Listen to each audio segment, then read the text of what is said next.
बात करते हैं उस उपराष्ट्रपति चुनाव की जिसमें विपक्ष कर रहा था एकजुटता का दावा, लेकिन जब नतीजे आए तो दावे हो गए हवा हवाई।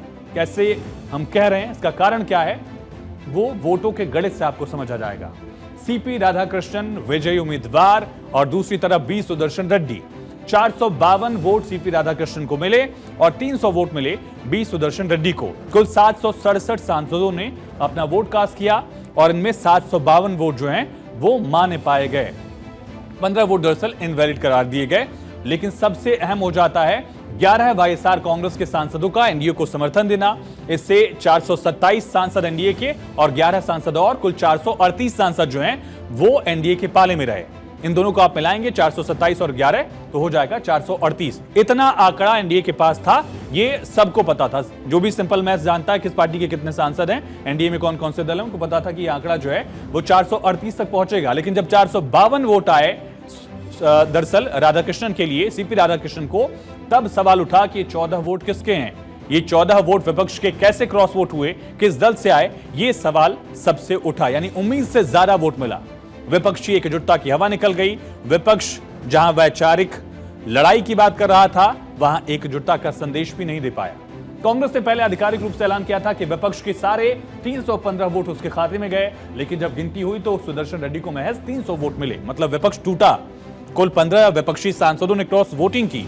किस पार्टी में कितनी सेंध लगी है, इसकी तो जांच पड़ताल हो रही है। सब पता लगाने की कोशिश कर रहे हैं कि किसके सांसद ने जाकर दूसरी तरफ मुहर लगा दिया। लेकिन कहा जा रहा है कि क्रॉस वोटिंग वाले करीब 7 सांसद जो हैं वो महाराष्ट्र के थे और शिवसेना यूबीटी के 3 और कांग्रेस के 4 वोट जो हैं हो सकते हैं। संभावना जाहिर की जा रही है, क्योंकि ये सीक्रेट वोटिंग होती है, सीक्रेट बैलेट होता है। लेकिन डीएमके के भी कुछ सांसदों पर क्रॉस वोटिंग करने की संभावना है, क्योंकि राधाकृष्णन आते हैं तमिलनाडु से। आम आदमी पार्टी के भी कुछ सांसदों को संदेह की नजरों से देखा जा रहा है। स्वाति मालीवाल को लेकर भी यही संभावना जाहिर की जा रही है। लेकिन इस चुनाव से विपक्षी एकजुटता को सेटबैक कैसे लगा, धक्का कैसे लगा, यह समझने की कोशिश करते हैं कि कैसे बड़ा झटका जो है वो चुनाव में निकला।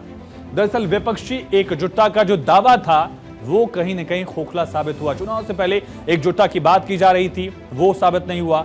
315 सांसद थे, वोट मिले 300। एक वोट एक्स्ट्रा मिलता तभी लगता कि विपक्ष ने किसी को अपने पाले में लाने की कोशिश में कामयाबी हासिल की। विपक्ष अपने ही वोट बचा नहीं पाया। दूसरा, न्यूट्रल पार्टी को मनाने में कांग्रेस की नाकामी भी दिखी है। कांग्रेस और पूरा इंडिया ब्लॉक जो है वो वाईएसआर कांग्रेस को भी अपने पाले में नहीं ला पाया। एनडीए प्रत्याशी सीपी राधाकृष्णन को वाईएसआर ने वोट किया। बीजेडी, अकाली दल और बीआरएस जैसे जो दल रहे वो चुनाव से दूर रहे। ये भी विपक्ष की एक नाकामी वाली बात जो है यहां पर सामने आई। तमिल प्राइड का मौका भी गंवा दिया। एनडीए ने सीपी राधाकृष्णन के लिए विपक्षी दलों से सहयोग मांगा, खासकर कांग्रेस और डीएमके ने इससे इनकार किया।